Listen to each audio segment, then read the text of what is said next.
Hello everybody, welcome back to the channel. Hello. Can you introduce yourself? Well, I'm your friend, of course. The friend that I've referenced in the previous video that you haven't seen.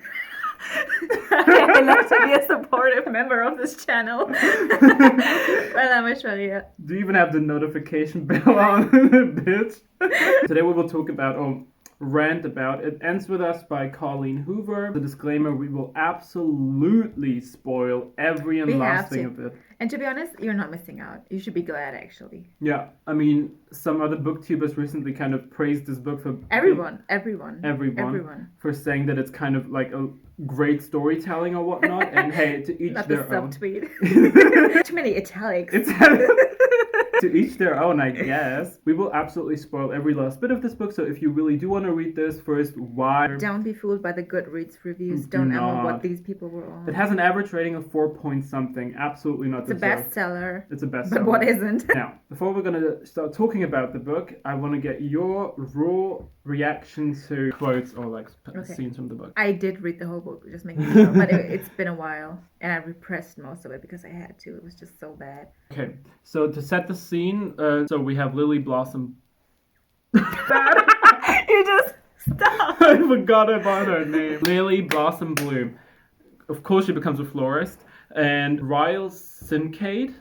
Really? I don't remember. Guys, he's a neurosurgeon. Can you imagine? These two kind of met on a rooftop, and famously Ryle said to Lily, "I want to fuck you." Can I just intervene? It's really not even cute. You have to imagine the scenario. If you're a woman, you should definitely imagine the scenario. It's nighttime, you're on a rooftop, and you're alone, and suddenly there's this man with anger issues coming up, destroying things. He doesn't see you, and my first instinct would be to say, whoa, what the fuck, I'm scared. What if he like does anything to me, because it's not safe out there as a woman. I am woman, I'm not masculine.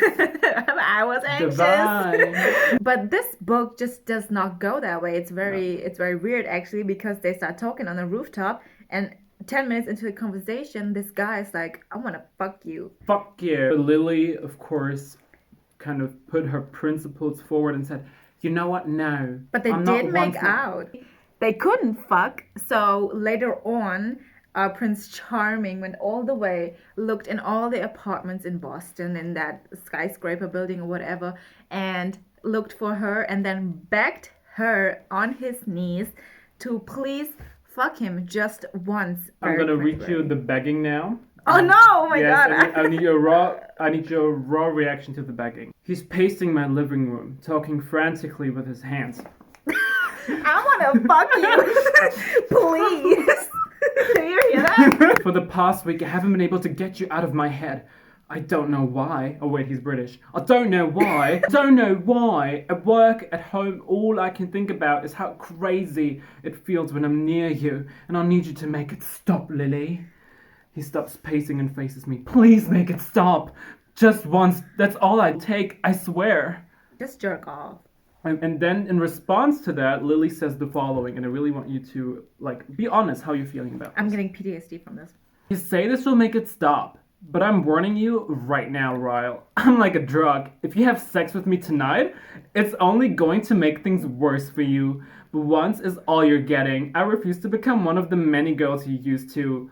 How did you word it that night? Satisfy your needs? This just screams millennial woman who still thinks skinny jeans are trendy. Yes. It's a really weird thing where our main character has diaries that she used to write in as a teenager, and she used to write those letters that are addressed to Ellen. Of course, she never sent those out, but it was so cringe, because she would be like, hey Ellen, your show was so funny today. Also, you're in the new Dory movie, and you said just keep swimming. And this became the deepest quote in the book, and everyone ate that shit up. There was also this quote that I really loved.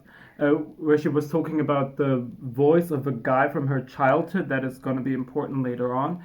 And she asks Ellen, has a boy's voice ever done that to you? Oh, wait, sorry.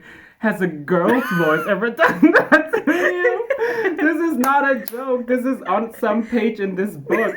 Wrong with the LGBT. LGBT. At least we know Lily is an ally. Then again, we don't need her as an ally. She making like rainbow flowers in Rainbow her flower. store. Speaking of the flower shop, so Lily Blossom Bloom, of course, by fate of her name, eventually becomes a florist. So, and the way this book talks about her creativity in regards to that, as if she's kind of some like Mark Zuckerberg. Everything this woman does is like so. It's so basic. I don't know what kind of people her like friends met before, but they're so obsessed and amazed by her. There's like this one scene I think that you're referring to where they're about to open the store and they're still thinking about what they should do with the store.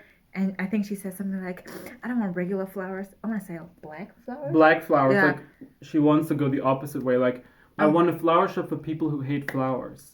All right, Tumblr. Her best friend, she's like this ideal best friend that is extremely rich but really nice and down to earth or something, and finds her store just by walking past it, and she just comes up to her and is like, I want to work here. I don't even need money. I'm just bored. I'm just bored. I'm rich You don't and even have to bored. pay me. When she heard that she's going to sell like black flowers in her shop, at first she was like, but Lily, what the fuck? Like, This what do does you not mean? make sense. It This doesn't is make- counterintuitive. and then she explained it and said it's for people that hate, like funerals and stuff.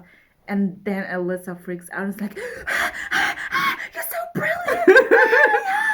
I mean, I'm sorry. This was the wackest idea I've ever heard in my life. But speaking about this woman, I don't remember her name. Was it Alicia? Alyssa. Alyssa?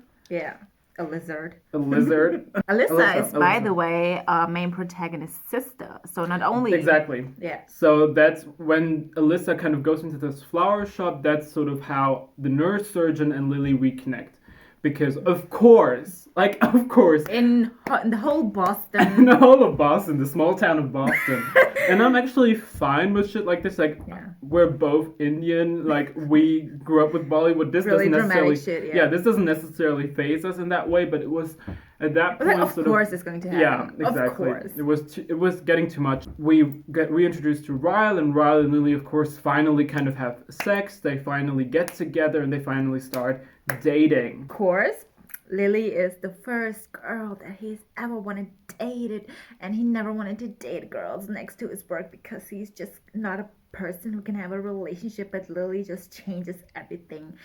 Why? What about her is so proprietary? What about her is so unique? And this is not even us hating. This is really because we don't have any ground we can base her character on or their relationship Not on, because really.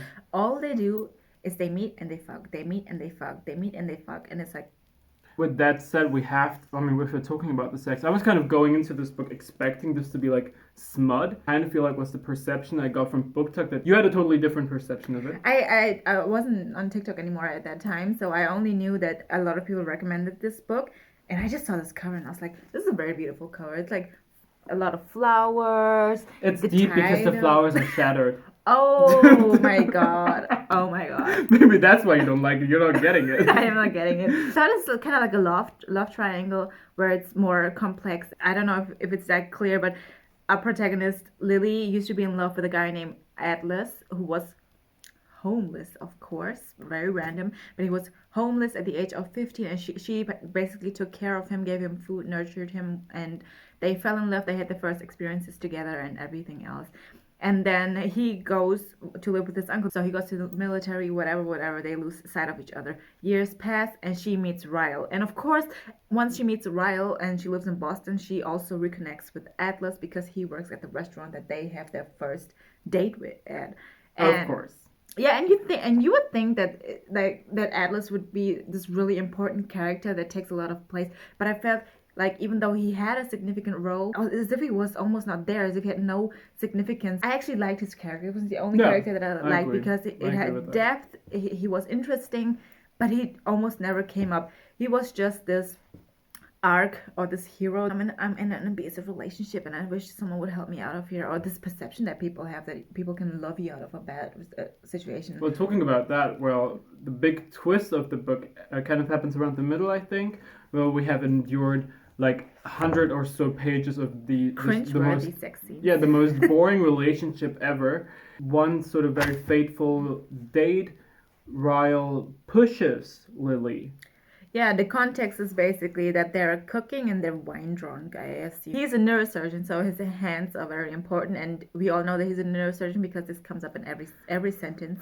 There's this lasagna, and apparently if you're a neurosurgeon, you're also brain dead at the same time because he takes the lasagna out of the oven with his bare hands. So of course he burns, like he was holding it and his hands were burning, so he dropped it and immediately went to wash his hands. And our protagonist thought it was very funny, apparently started laughing, to which his small little ego got so hurt that he pushed her. And well, how did they take care of this? They fuck. Oh, right. They just fuck. Right. They just have sex, and apparently he has, maybe it's like a girl that now I am woman. was all it took for her to forget everything. Right. I mean, I guess also she kind of reasoned with herself because she was immediately comparing him to her dad. Lily grew up in a very domestically abusive household. No, unlike my dad, this will not be a regular pattern. This was very circumstantial. She came from a home, written here, was very, very graphic, surprisingly graphic actually. I like the letters of her at the age of 15, where she reported all of that more than her in later on in the books. I agree. And she describes scenes where her dad would literally rape her mom and choke her and almost try to kill her while he was intoxicated over just a parking lot, or maybe because her mom looked at another man. And this is a very, very, very dark situation, very like traumatic situation. And of course her first thought is, this guy is just like my husband, just like my dad. Which is, I mean, I was actually at that point I became a little bit more interested because of course it's not like an uncommon scenario where women rationalize the abusive behavior of like their partner. Yeah. But the problem, I thought, we're not victim shaming. Ryle is a piece of shit. Ryle is a piece of shit, but I guess I do appreciate the idea of some like explaining how this girl, regardless of her experience, I mean, you would think she would be this strong, but she wasn't, which is fine, which is a really interesting plot point. Yeah. The problem was, you have this really nuanced discussion on domestic abuse, written as third grade Wattpad fiction. The problem with that came also because you didn't understand what held her to Ryle. There was nothing sort of lovely because about it was him. just sex scenes. It was just sex scenes. And you were like, okay, but what exactly does she like about him? Yeah. What did they experience together? Because at some point, there are multiple situations where he hits her. What usually happens at first is just a push, and then it advances to him pushing her down all the way down to the stairs. Yeah. So she's all bruised up. This is something I didn't like actually. It's always very, very crass or very strong with the things she uses. I felt like Colleen Hoover wants to be extreme for the sake of it, for the sake of being extreme. I'm talking about fiction, I'm not talking about real situations, but if you're writing about abusive relationship, I would want to see more like manipulative protagonist that keeps her in, that plays with her mind, that tells her stuff she wants to hear, not just sex. I mean, because I cannot imagine that there are a lot of women out there who endure rape and torture just because like the dick is good or whatever. And that's kind of what you gotta take away from, like, he wasn't particularly funny, he wasn't particularly like sweethearted, he didn't necessarily do a lot of cute things. He didn't even come off as smart, even though he was He did not come off as smart. Like, if he was three-dimensional enough where it kind of seemed, okay, maybe there is something worthy of fighting for. Yeah. I guess, but there really wasn't. There is no children. They've been dating for what, like a year? No, actually. They've been dating for 6 months and they get married in Las Vegas after 6 months of fucking. And also what I wanted to... Loving, okay? Oh, so we're making love, making sweet love. The only things that we know about Ryle as a character is that he's a doctor, he wears scrubs. And Lily loves scrubs, and she loves it. And he has a nice face. Yeah. And biceps, bulging biceps. The fact that he hit her came really sudden, because as I was reading this book, this book is written really like quirky, I think it tries to be modern because it has references like, oh, my friend is a Pinterest whore or whatever. Me. And you're just reading it thinking it's a lighthearted literature, and out of nowhere she's like, oops, I'm putting domestic violence into this. Right. So that was the reason why you wanted to continue reading, but it unfortunately didn't get better. Not get better. Before we talk about the very end of the book, which is Awful. A scene that kind of stuck to me for the very wrong reason, or for the worst reasons, was the stethoscope scene. Something that a lot of people were obsessing about, Really? kind of jerked Oh my off to, God. it felt. My dear, can you please tell me what the stethoscope scene was? So, of course, we have our main characters. The doctor, I don't know if you realize, but Ryle was actually a Does he doctor. wear scrubs? He's actually a neurosurgeon. It's already closed. Business is done. He suddenly has time for her because he's also done at the hospital. And what do? Of course, they want to have sex.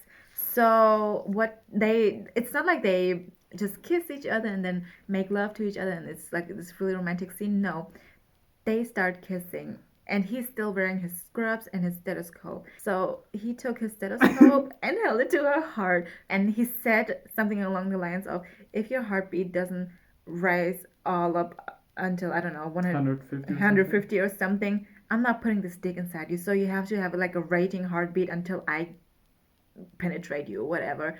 And it went on for awkwardly long. So she was trying to get her heartbeat up and constantly measuring it while fingering her or whatever. And it was just very weird because just imagine this. I don't ever want to be in the situation where someone put a stethoscope onto me and be like, your heartbeat while fucking. Oh my God. That's exactly the issue that we were kind of talking about before, where we had the story of sort of immense pain and sorrow which came from the domestic abuse and our victim kind of falling prey to the manipulation of Ryle, and at the same time it was kind of coded and framed in this Wattpad story, in this romantic comedy, and it just really never meshed. It was like completely oil and water the entire time. It never blended, and it kind of became a sore thumb in the book to the very end. I had no idea what this book was trying to be an erotic novel. Was it trying to be semi-autobiographical? I don't know what this book was trying, but it was failing in every part for me at least. Another thing I want to talk about is this book really has, we already talked about the bad writing of the book, and another big part of me why the writing was so bad was it randomly had these reflections, these meditations on like the most surface level shit. And this is one part. Ryle and Lily, I think it's on the rooftop, that very beginning scene, and they were talking about sort of being a bad person. And Ryle says, do you want to read it? What Ryle says to Lily? There is no such thing as bad people. We're all just people who sometimes do bad things. To which Lily is completely astonished by it. Like, wait, I guess we're not all exclusively bad. The thing is, she wasn't the only one. She was A not. lot of people were really amazed by this scene. I mean, almost to the point where they probably would get it tattooed on them because they think it's that deep. And to those people, I just want to ask, did you ever take a philosophy class? Have you ever thought about these things? Or read anything other than this? Please. Also, did we ever mention in the beginning where they almost fuck? Lily comes back from her literal funeral of her dad. So she just watched her dad dying basically, and her first thought afterward is, let me fuck this guy on a rooftop. This just adds to this whole vibe of her being this quirky character. Yeah, my dad just died, but I'm also quirky. Okay, another kind of, as we talked about, this is really Wattpad. This is. Sorry. I need a neurosurgeon. So you talked about. Wait, what was your heartbeat? It's dropping while you're touching me. I am the man. I am. Should we say this book is for people who think the I Am Woman song is important? Yes. To sum it up, if you think I Am Woman, the TikTok song I Am Woman, I'm Fearless, is actually a really deep song. A very empowering song. You will like love this. Oh you my will be obsessed God. with this. And more power to you. Period. You are a woman, you are feminine, you are masculine. Naked truth, do what you deserve, bestie. This is what you deserve. Naked truth only. And guess what we find out? Not surprising at all. I forgot about that. Atlas tells her you should break up with her, but she can't because she's pregnant. Who would have thought that this fertility queen... At that point I was like, you know what? Yes, Colleen. Colleen. Yes, Colleen, prego. Colleen Hoover knew that Ryle's character is too shitty for us to believe why she would stay there. So she made her pregnant so that we can be like, okay, this makes sense. Fuck, I didn't give him any character. Make her pregnant. Okay, so To sum it up, we have Lily and Ryle. They met on a rooftop, shared some naked truths, had a lot of sex, had stethoscope sex. Had stethoscope sex, had then the whole domestic abuse to deal with. And she kind of went back and forth with Ryle, ultimately always accepting him back into her life. And now he really badly hurt her, of course, after this magnet scene. Yeah. Terrible she scene. seeks safe haven at Atlas's place, who of course is also rich because, of course, everyone in this book is rich. Yeah. Everyone has everything put together. And she's there, and also found out recently now that she's pregnant. While she's at Atlas's place, she kind of goes back and forth and kind of has to finally decide, will she accept Ryle back into her life or not? Now that she's pregnant, of course, she really has to consider it, because does she want her daughter to grow up fatherless? While she's giving birth, and while Ryle is connecting with the daughter, she's like, wait. She's like, no, I don't want you. Which I was like, do we have like a God. baby? Wait. It's like, this was the situation. Lily, do you accept me back into your life? I thought about this. And to be honest, I don't want my daughter to grow up with a domestic abusive father. So the cycle ends with us. But guys, this is not even the worst part. This is the sad part, actually. I cannot even say this without telling the backstory. Okay, we have to now. We have to talk about probably the worst part of the book. It just gets worse. So we do find out that Ryle has an aggression problem, which comes from his childhood. He, of course, like any parent. Also come from there. Yeah, that's important. He finds a gun while he's playing with his brother as they were. Oh my God! In England, they randomly have a gun. And no an American woman wrote this. The gun shoots off while he has it in his hands and blows out the brains of his brother Emerson. Yeah, Emerson's brain is scrambled eggs laying out on the floor, while our poor little Ryle, it's vegan, while our poor little Ryle, he put the brain scrambles back into the skull in a very desperate attempt to save his brother. So that way, he made that choice, and he was like, becoming a neurosurgeon after this. He's like, oh my God, this is so easy to do. It's actually not that hard. If you think, why are we making jokes about this horrible thing? It was written this way. Yeah, it was. We don't feel bad about this. I don't care. I don't. And because I don't believe any of this. I don't believe this happens anywhere. This is not a realistic. This is a fantasy book for me. So it should be noted that you had additional problems of liking this book, because of course she was reading this while simultaneously reading A Little Life. Which is a masterpiece. It's really. Hanya, please send me a copied version of the book. I would love you so much. I would live in Lisbeth Street if you want me to. We are a little life horse up We want to get that shit tattooed on our chest. Really do. Yeah. So reading this at the same time, this was a bad start from the get. The quality just declined. It really did. He shot up little Emerson. So now they have a child. And of course, the nicest thing one could do is name your child after a person that you honor. So what Lily does is she wants to call the child Emerson or Emerson. Let's recreate this.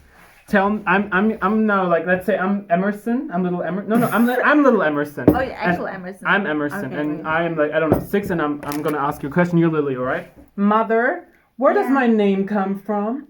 Oh, I've been waiting for you to ask this. Actually, your father, you know that neurosurgeon. Do you know your father's a neurosurgeon? I never see him.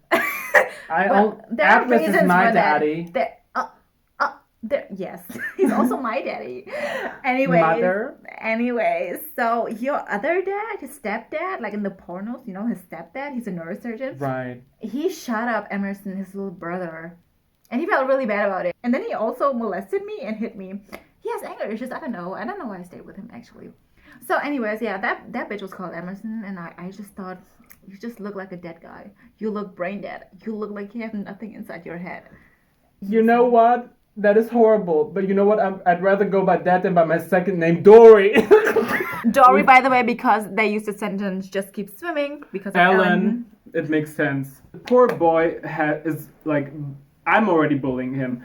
His name is Emerson, named after the dead brother his father shot in the head. But I don't want my child to think that he was named after, like, an accident. I mean, he was already an accident. This is the thing that ruined my life, and you're going to remind me of it. Yes. Every time I see your face. So that was the end of the book, and of course you would think, okay, so Lily just finally said bye to Ryle. She's taking ownership, agency back into her life. They are kind of co-parenting. She does not file any sort of lawsuit against Ryle, of course, because he's a neurosurgeon, and there are so few of those.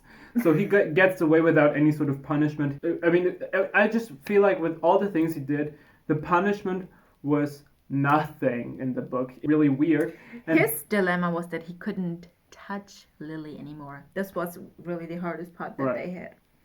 So, of course, Lily, now being the strong woman that she is fearless, she is sexy. She, of course, at the very end, falls into the arms of Atlas Corrigan, her childhood love, the one who got away. So that is what the book ends with, which just adds to the Wattpad of it all. Yeah. This book could have just ended with, I'm not saying like you can't date again, but it was just like this book should not have ended this way. No, the baby is not even walking. It's just a few months old, but the mom's already like, hey, I just got over everything. And one thing I have to say though, in the end, you're kind of fucked up. Oh, I was really fucked up reading. I was just like, what the fuck did I just read? Yeah. But then Colleen Hoover writes a few pages of her personal life, and I have to say those few pages, those were really good. Were the best part of the book. Maybe they were written really well, and I was just surprised because I was like, reading those pages was did a lot more for me than reading the book. I agree with that. I really liked finding out. It kind of finally made sense because I was like, why is Colleen Hoover, this Wattpad author, why is she bringing up domestic violence issues? This did not make sense for me. Yeah. Did it make the book any better? No. I'm sorry. It did not. It was still a bad book. I ended up rating this book 1 out of 5 stars. Me too. Yeah. The intention of Colleen Hoover were good because she explains that her mom had an abusive relationship, so she thankfully grew up with a stepdad really quickly. She didn't experience that much abuse from her father, I think. Right. And her stepfather did a really, really great job. So she wanted to show in her story that there can be couples where the abusive cycle ends and there can be another person, a stepdad, stepping up and actually being a good dad and treating the woman really nicely, and that person being Atlas in our story. But it was very awful the way it was done. I mean, it's just also like if the painting is bad and you're telling me it's about your dad's sister, I'm sorry, but it's still a bad painting. This is the thing I hate, especially our generation. I feel like every time you mention in any art form, as long as you mention something dark and tragic, people automatically force you to say this is a good piece. Just because they say these dark stuff doesn't mean it's good, doesn't mean it's empowering. So, end thoughts on It Ends With Us by Colleen Hoover? Hating on this book was more fun than reading. Yes! This book was wackadoodle. Hated it. That's just the naked truth, you guys. That is the naked truth. Put your naked truth in the comments. Did you like the book? Did you like the book? Do let us know because... Do you want to have this copy with me putting in random quotes and notations because I hated it so much I couldn't keep myself from it? Do you want to have this? I don't want to have this. You can feel free to have this. This is our giveaway. Yes. If you subscribe and comment and you hit some addresses, just let us know. We'll send you this book. Yeah. Yeah, actually, yeah. If you do want it, do let us know in the comments. Subscribe. Don't take this too personally. No. Naked Truth, this was a lot of fun recording. Yeah. Thanks for coming. And another Naked Truth, I'm kind of done now. I'm hungry. And Me too. So thank you guys so much for watching. See you maybe next week. Let's pray. Also, Emerson's saying goodbye. Oh my god, I just hit a brain too hard. Oh my god. This is enough. Bye.